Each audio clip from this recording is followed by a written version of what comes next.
suis officiellement le spécialiste le plus diplômé de l'abandon. J'ai à mon actif plus de 324 abandons de projets, d'activités, de business et de toutes ces promesses du style « je suis un gros FDP si j'ai pas 8 abdos avant l'été ». J'ai lâché plus de 20 sports différents, je me suis désinscrit plusieurs fois de la salle, j'ai abandonné 5 cursus scolaires, j'ai été photographe, animateur, freestyler, employé polyvalent, garagiste, vendeur, c'est même pas la moitié. Alors il y a quelques temps, j'ai pris une décision, c'est que je veux plus jamais ressentir la douleur d'abandonner et je veux pas que tu la ressentes non plus. Donc aujourd'hui on part en mission, je t'ai regroupé les 4 raisons principales pour lesquelles on abandonne le plus les choses qui nous tiennent à cœur. On va étudier pourquoi on quitte au pire moment, comment ne plus jamais céder à la tentation et donc comment enfin attendre les choses que tu vises à coup sûr. Mais attention, il y a des risques, tu voudras plus jamais abandonner à la fin de cette vidéo. C'est parti. Salut, moi c'est Matt, je suis un ancien geek qui en a eu marre de rater sa vie. Alors il y a quelques années, j'ai arrêté de farmer les noobs pour aller level up dans la vraie vie. Et je te partage toutes les strates qui ont fonctionné pour moi, alors abonne-toi et rejoins l'aventure.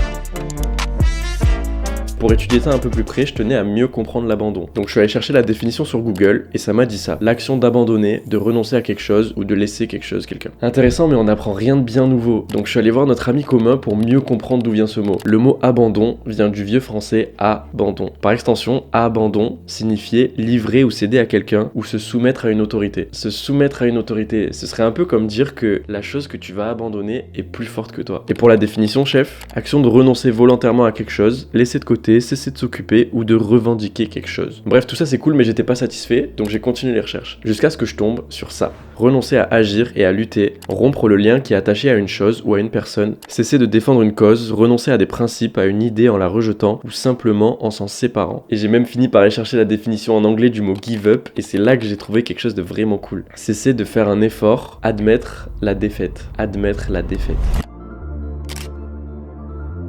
Comment parler d'abandon sans parler de cette image? Je dirais qu'on a 2 grands points communs avec ces chercheurs de diamants. Le premier, c'est qu'ils ont l'air de passer par exactement les mêmes étapes que nous quand on a abandonné quelque chose. Au début, on est comme le mec en haut, on est déterminé, on sait qu'on va y arriver, on est à fond. Personne commence un projet en se disant qu'il va jamais y arriver, sinon t'es un sgay. Non, on se dit qu'on va devenir musclé, qu'on va perdre du poids, qu'on va monter un business, qu'on va lancer un projet. Perso, à chaque fois que j'ai une idée, t'imagines même pas à quel point je suis motivé, je suis convaincu que je vais réussir. J'arrive même pas à concevoir qu'il y a un moment où ce sera difficile tellement que je veux cette chose. Et pourtant, au fil du temps, des échecs et du manque de résultats, on va devenir comme ce vieil homme. On perd notre objectif de vue, on fatigue et le doute s'installe. Ce qui nous amène au deuxième point commun qu'on a avec ces chercheurs, on ne sait jamais quand on va réussir et si on va réussir. Et c'est une caractéristique qui rend ce qu'on veut aussi rentable que difficile, parce que publier des dizaines de vidéos et faire absolument aucune vue, c'est difficile. Faire des dizaines de séances de muscu et pas même voir un micro changement, ça aussi c'est difficile. T'as l'impression de faire tous tes efforts dans le vide et de perdre du temps. T'es fermement convaincu que dans le futur tu vas y arriver, mais pour le moment dans le présent, les seules preuves que t'as, c'est absolument aucun résultat et que des échecs. Mais quand on y réfléchit un peu, c'est ça qui rend la chose aussi belle. Si tu savais déjà que t'allais y arriver dans le futur, t'aurais beaucoup moins d'excitation à poursuivre cette chose. C'est comme quand tu regardes un film et que tu connais déjà la fin. Oui, le film peut être cool, mais tu perds absolument toute l'attention et tout le mystère du truc. Et c'est la raison pour laquelle on dit que les dieux grecs immortels enviaient la vie éphémère des humains. On sait pas quand ni comment on va mourir et c'est ça qui rend la vie aussi précieuse. Alors la prochaine fois que tu doutes, rappelle-toi que c'est normal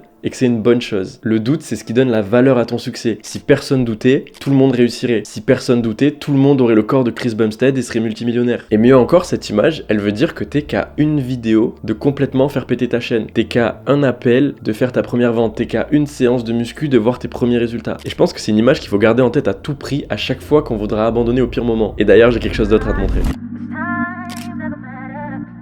J'ai déjà parlé de ce graphique dans une vidéo entière, mais il est tellement important qu'il fallait à tout prix que je le remette. On peut voir les différents états émotionnels par lesquels on passe quand on essaie de commencer une nouvelle chose. Au début, ça va être stable, la vie suit son cours, rien à signaler. Puis tu vas avoir une idée, tu vas vouloir te mettre au sport, monter un business, lancer un projet. Ça va te booster énormément et créer un pic de motivation. C'est exactement la même motivation que le chercheur de diamants quand il commence à creuser. On appelle ça l'enthousiasme du début. Sauf qu'on peut voir que juste après ce beau pic bien excitant, le graphique chute. Et il chute beaucoup. Et cette descente aux enfers, elle est liée à ce qu'on appelle les effets du réel. Ça insinue que tout ton enthousiasme et ta motivation du début étaient pas encore vraiment dans la vraie vie. T'étais à fond, mais t'étais à fond uniquement dans ton esprit. Tu te disais que t'allais poster sur YouTube, que tes vidéos elles allaient marcher de fou, que ça allait faire plein de vues, que les gens ils allaient adorer, ils allaient commenter tout ça. Mais la réalité ment jamais. T'as posté ta première vidéo et t'as fait 3 vues. T'as fait ta première séance de muscu et absolument rien n'a changé. Et c'est ça la chute des effets du réel. C'est quand ta motivation utopique rencontre la vraie vie et ça t'amène directement dans la traversée du désert. Je pense qu'on est tous déjà passés par là et c'est clairement une des plus grandes causes d'abandon. En tout cas cas ça a clairement été la mienne. J'ai commencé plein de nouvelles activités en profitant de ce pic de motivation. Je planifiais des choses, j'organisais, je m'imaginais comment ça allait être. Et tout ça se finissait à chaque fois dès que je mettais un pied sur le terrain et que je captais que ça allait pas du tout se passer comme j'avais prévu. Alors j'abandonnais et mon graphique ressemblait plutôt à un truc comme ça. Je profitais du pic pour commencer une nouvelle chose et dès que le pic finissait, je l'abandonnais, je commençais une nouvelle chose et je reprofitais du pic, etc. Et je comprenais pas que j'atterrissais à chaque fois dans la traversée du désert et que dans ce désert, il y a qu'une seule chose à faire, c'est continuer d'agir. Parce que la remontée, elle est un peu plus loin. Ta motivation et ton enthousiasme, ils finiront par revenir. Mais pour ça, il faut que tu avances. Et c'est la qualité commune de tous les gens qui réussissent le plus selon Alex Hormozy, c'est le fait d'arriver à continuer suffisamment longtemps et d'arriver à rester régulier sans même voir le fruit de ton travail. Plus tu es capable de planter des graines sans les voir pousser, plus tu finiras par avoir des fruits. Et exactement comme pour les diamants, on sait pas quand ça arrivera, mais ce qu'on sait et ce qui est sûr, c'est qu'ils sont quelque part et que ça finira par monter. Ça veut dire que c'est absolument impossible que tu perdes tant que t'abandonnes pas. Ça va forcément aller mieux dans le futur, tu vas redevenir motivé, tu vas avoir des résultats, tu vas retrouver du sens, mais la seule condition pour ça, c'est de pas abandonner et de continuer ce que tu fais.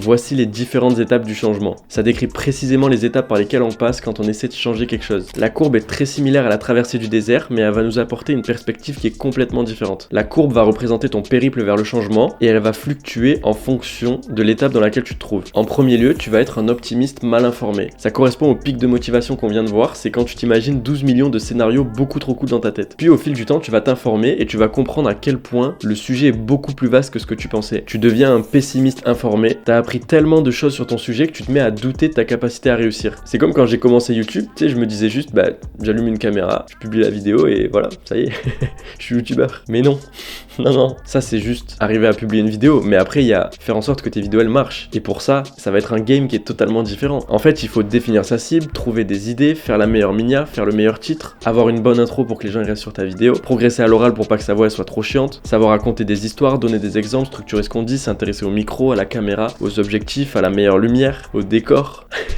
Et c'est là que tu comprends que ton parcours il va être beaucoup plus long et beaucoup plus laborieux que prévu, et donc tu rentres dans ce qu'on va appeler la crise de sens. C'est l'étape où tes doutes sont au plus haut et tu remets en question absolument tout ce que tu essayais de faire. Et c'est là que tu te demandes si être youtubeur c'est vraiment fait pour toi, après avoir vu tout ce que ça implique et tous les efforts que ça va te demander. Et ta réaction à cette période elle va mener à deux issues possibles. La première, c'est le naufrage, c'est la mort de ta tentative de changement, c'est l'abandon que tu t'apprêtais à faire, et c'est l'abandon que j'ai dû faire au moins plus de 300 fois. Et je le rappelle, c'est parfaitement ok quand ça consiste à abandonner quelque chose qui est pas vraiment fait pour nous, mais là où c'est beaucoup moins cool, c'est quand c'est quelque chose qui te tient à cœur et qui comptait vraiment pour toi. Et la deuxième issue, c'est de persister quand même. Tu vas persévérer dans ton changement jusqu'à ce que la courbe remonte. T'as vu tout ce que ça impliquait et tu te dis quand même que faire des vidéos c'est la meilleure chose pour toi et c'est la chose que t'as envie de faire. Et c'est là que tu deviens un optimiste informé. Tu sais exactement ce qui t'attend et tu choisis quand même consciemment de persévérer. C'est là que tu te déterres et que tu te fais un plan pour travailler sur chacune des caractéristiques que t'as étudiées quand t'étais encore dans le pessimiste informé. Parce que t'as compris que c'est le seul moyen qui allait te mener vers la réussite que tu souhaites. Mais c'est pas tout, il reste une dernière image.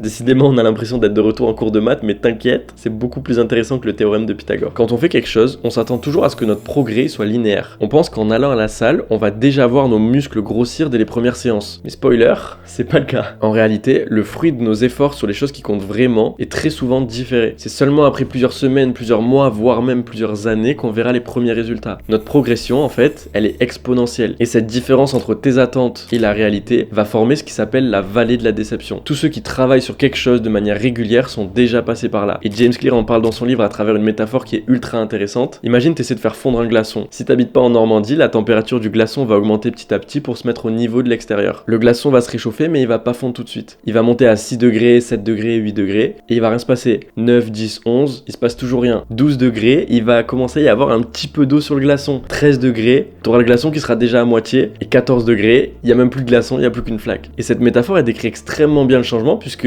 le glaçon, comme la chose qu'on essaie de changer, on s'attend à ce qu'elle change de manière linéaire. On s'attendrait à ce que chaque nouveau degré, le glaçon fonde un peu plus. Mais ça marche pas comme ça, le glaçon c'est un phénomène exponentiel, exactement comme le changement. Et il y a trop de gens, et moi y compris, je sais même pas si j'ai besoin encore de le préciser, qui abandonnent au 11e degré en pensant qu'ils auront jamais de résultats. Sauf que tes efforts ils sont pas inutiles, ils sont en train d'être stockés. Tu vois pas encore les résultats, mais ils vont arriver dès que tu persévères un tout petit peu plus. C'est exactement comme la personne qui va abandonner juste avant d'avoir ses diamants, juste avant de sortir du désert ou juste avant de sortir de la crise de sens. T'es pile poil ici sur le visuel. Alors je compte sur toi, il faut vraiment pas que t'abandonnes les choses qui comptent sur toi. Abonne-toi si cette vidéo t'a été utile, lâche un like, commente pour me dire ce que t'en as pensé et tu peux aller voir cette vidéo là pour forger des habitudes absolument indestructibles et plus jamais les abandonner non plus. Ciao.